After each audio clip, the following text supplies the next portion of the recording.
Hi Liz, what is Dynamic Speakers? Hi, so great to be here. Dynamic Speakers is an exciting Toastmaster club, and we've been around since 1991, and we have been creating leaders since then. Welcome to the Public Speaking Show.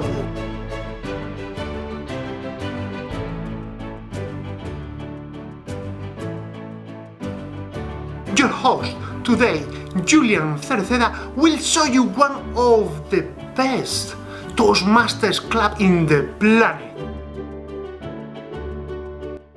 Hi Liz, what is so unique in Dynamic Speakers? I think what is unique about us is that our ability to overcome challenges and to raise the bar in terms of our performance, and we have been doing that for the past number of years, and this year we have done exceptionally well in terms of our education awards. What is going on here?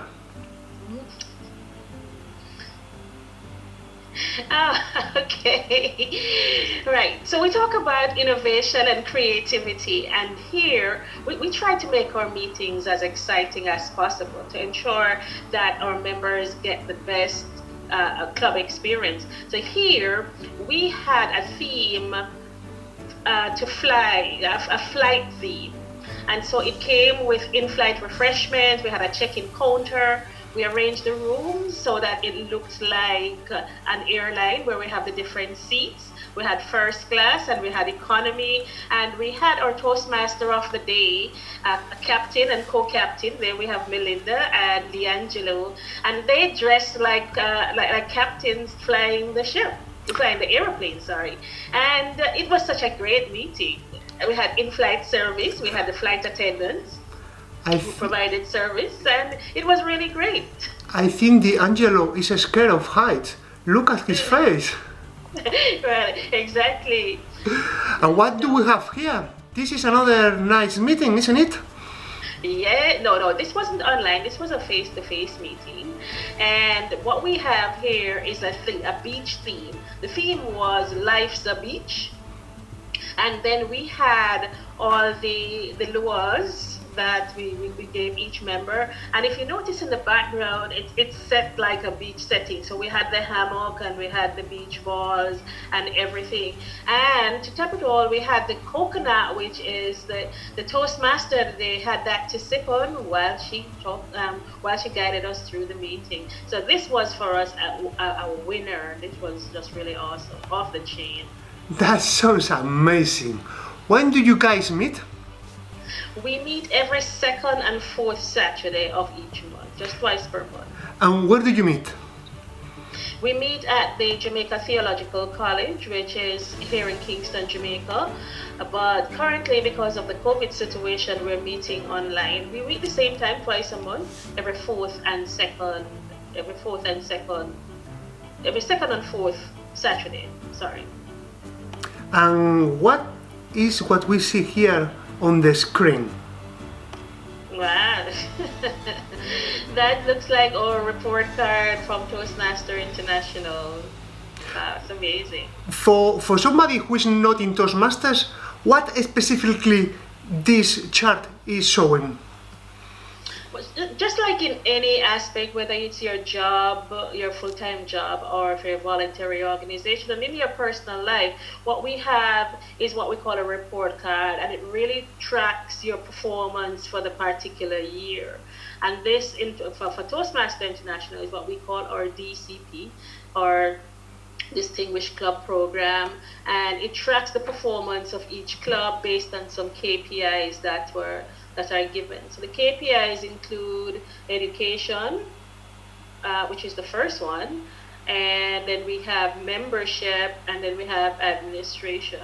So at the top you will see the membership base of 27, and each club is expected to at least hit the 20 or grow by at least a net of 5 new members.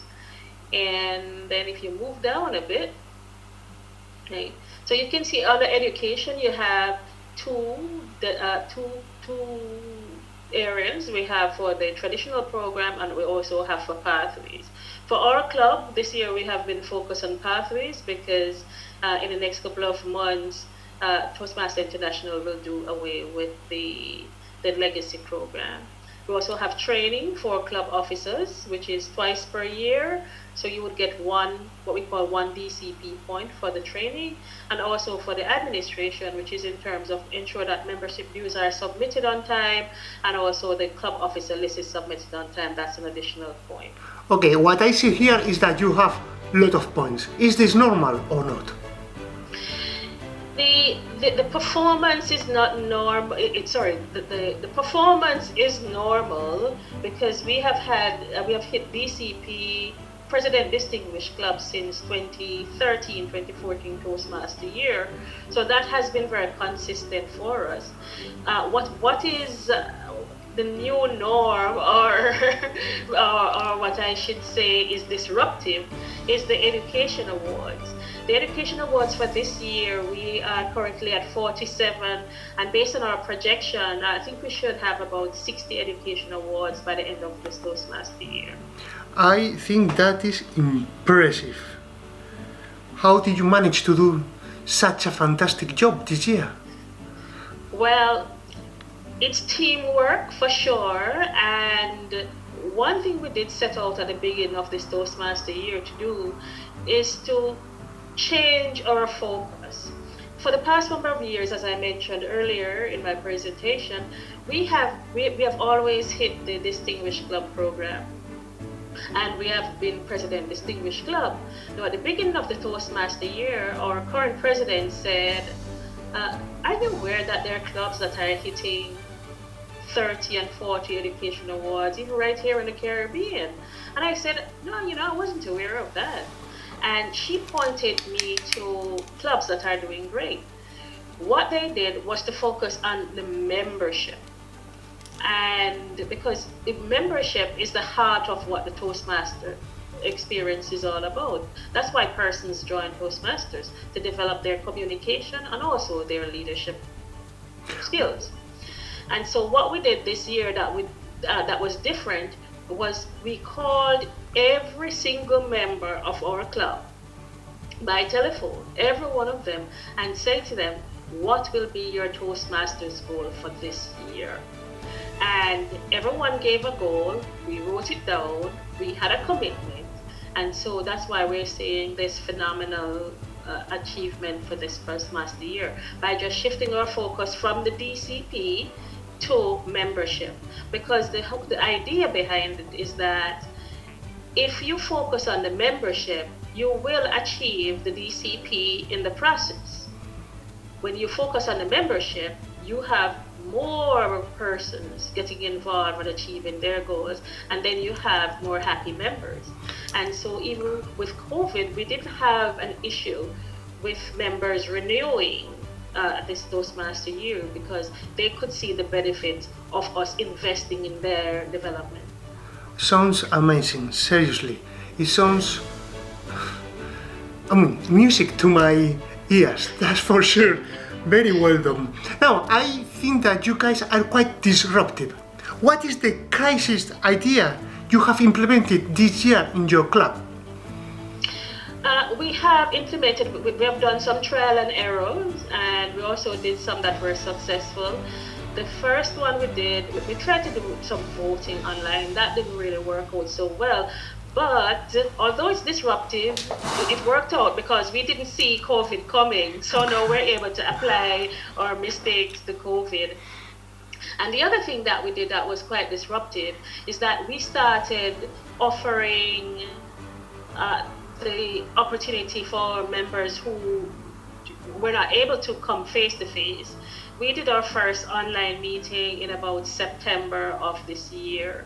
Of 2019, and we were able to use that technology and the concept to move seamlessly into online, providing online service now that COVID has impacted us.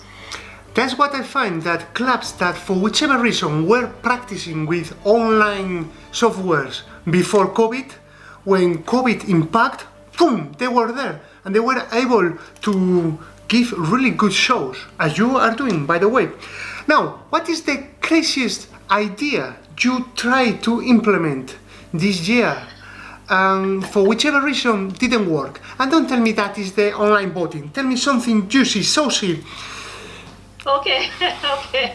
Well, we because we have a team, we have a team comprising of engineers, and it's stretched across different professions. But what we wanted to do in this whole idea of being disruptive and offering online service was that we wanted to do voting via WhatsApp, voting enough new members via WhatsApp.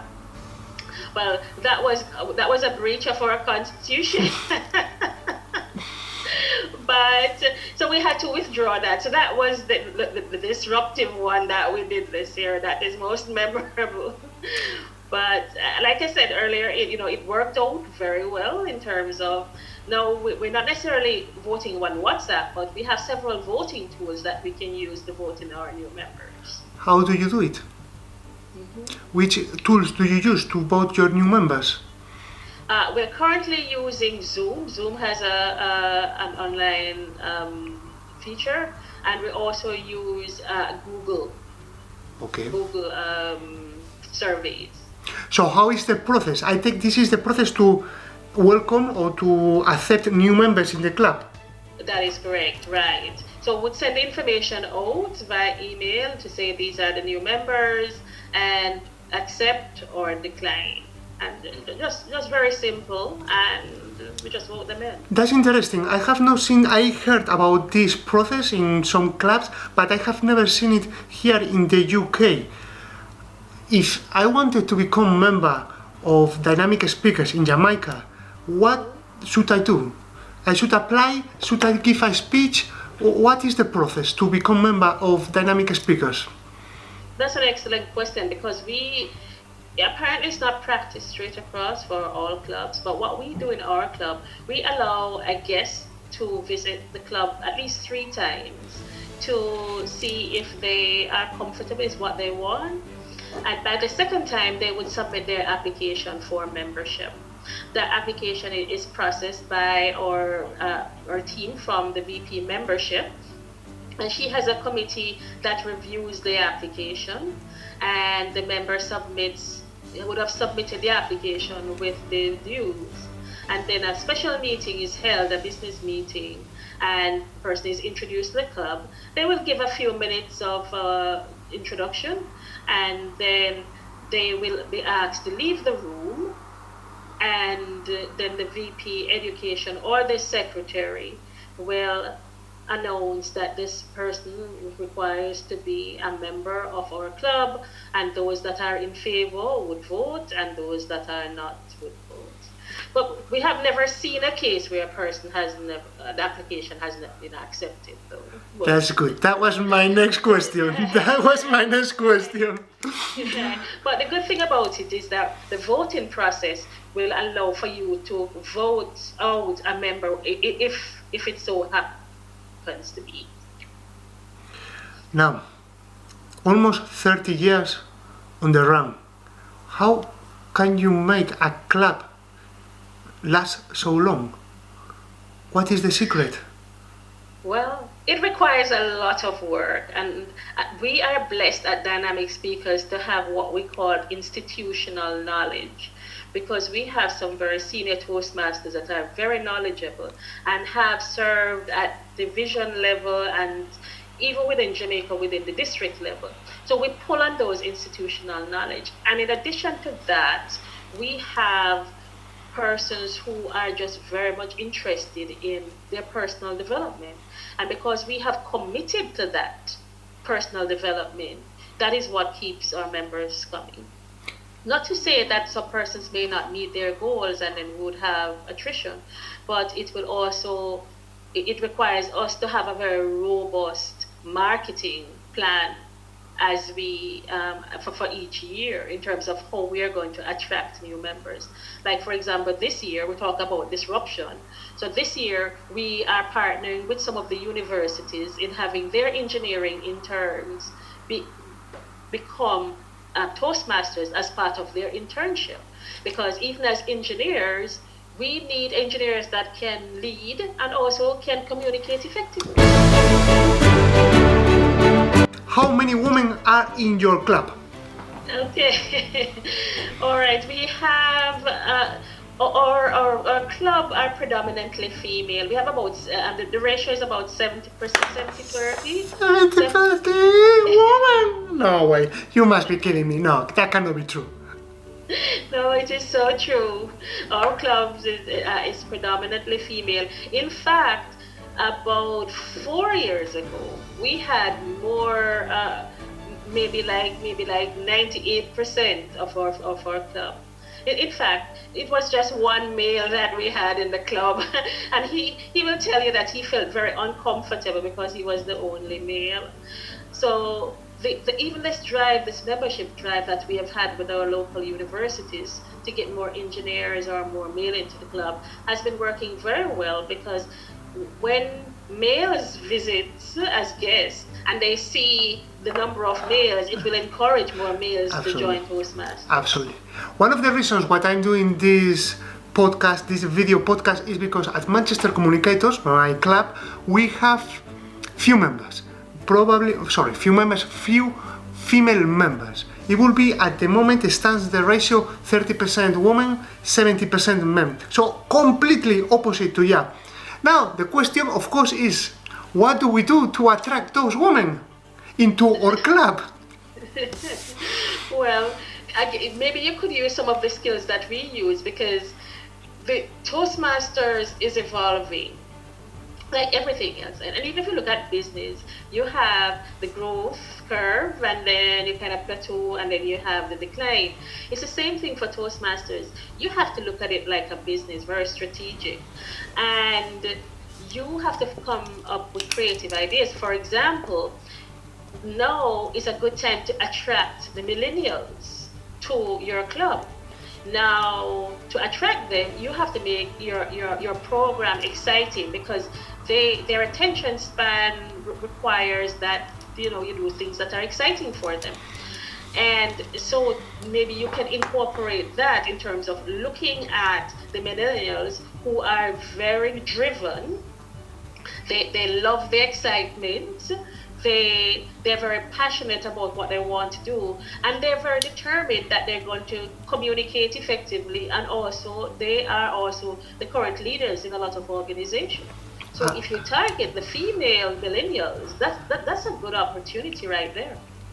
I think that yes, we have an opportunity in front of us, and one of the ways we want to do it is to encourage women, the few ladies we have in the club, to step up and become part of the leadership team, to become part of the committee, president, VP of education, VP of membership.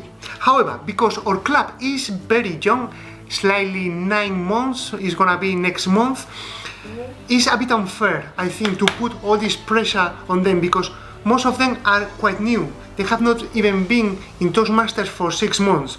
And it is true that it can be a bit scary within the 6 months, somebody approaching you and say, would you like to be president? So, hey, hold on, I just arrived. What is the piece of advice you will give to this young lady that is in my club? And I'm pretty sure that she will be a brilliant president, but she's not confident enough yet that she can do a good job. Well, I will say the same thing that I say to some of our members when they're new and we ask them to serve as an officer when called upon to do so. I say to them all the time, hey, Toastmaster is like a testing environment. Guess what? You can do anything that you can do in the testing environment and nothing will be broken. Right? So the test environment prepares you for life outside of Toastmasters. So it's okay to serve, and it's okay to make the mistakes, because that's a great thing about a Toastmaster environment, is that you will learn by doing. So we're not expecting persons to come in with this wealth of knowledge. Well, it's good if you have the knowledge and you can share, but if it's okay, if you serve as president, VP ed, or whichever role, it's a good way for you to develop those skills that you use outside of Toastmasters into the real world. Now, I give you an example. Some time ago, as a new Toastmaster, I was doing a speech, and when I got up to the lectern, I absolutely forgot my lines. I didn't remember how to start. And being in that supportive environment in Toastmasters, members came to me and they said to me, "Hey Liz, it's okay. Heads of state have forgotten their speeches and it's fine. And you'll probably do it again later on in your lifetime and it's okay." Now, if I was outside giving a big speech to a large organization, they wouldn't be so forgiving. So it's the same thing in Toastmasters, whichever your leadership role. You have a supportive team that is there to guide you, and it's okay to make the mistakes. We're going to learn from them, and we're all going to support. Absolutely agree with you. That's the encouragement I try to give to my ladies, and I think little by little, I think they are cracking in, and some of them might even give up and take the role. We'll see what happens. Now, how is the COVID-19 situation affecting your club? Well, it's similar to what is happening across the world. It is impacting us in the same way, and that is why we have had to do online meetings. So that shift, and the good thing about it, we're proactive in terms of doing our disruptive experiment earlier last year. So we have been able to do that, and the transition has been seamless. We do prefer the face-to-face, but this has also forced us to be a little bit more creative in terms of maintaining that, that interest in Toastmasters. So we have a little longer meeting. We try to invite guests from outside of Jamaica, outside of our clubs, to be a part of the meeting. We have interesting themes, like for example, a few weeks ago we had hats off. And hats off was really for us to lift our hats to the healthcare workers who are out there in the battlefield. Then we had Beyond Borders, where we invited persons from outside the borders, because by this time the borders were closed. And so we wanted to say, hey, we're moving beyond the borders, but virtually. And then last time we did Fusion. Because it's a whole melting pot of culture that we are now attending, and so even in our meetings we have to be very conscious and cognizant that what we do in Jamaica may not necessarily be what is accepted in India or Rome or Brazil. So we're learning a lot, but we're taking advantage of this situation in a positive way. Are you giving your help or your support to other clubs in Jamaica? Because I suspect that not all the clubs in Jamaica are as strong as yours. We do have some clubs, like in everything, we have clubs that are a little bit behind and we have clubs that are ahead. But one thing we are committed to is to help the clubs that are helping. So even in our district, we have formed an online task force.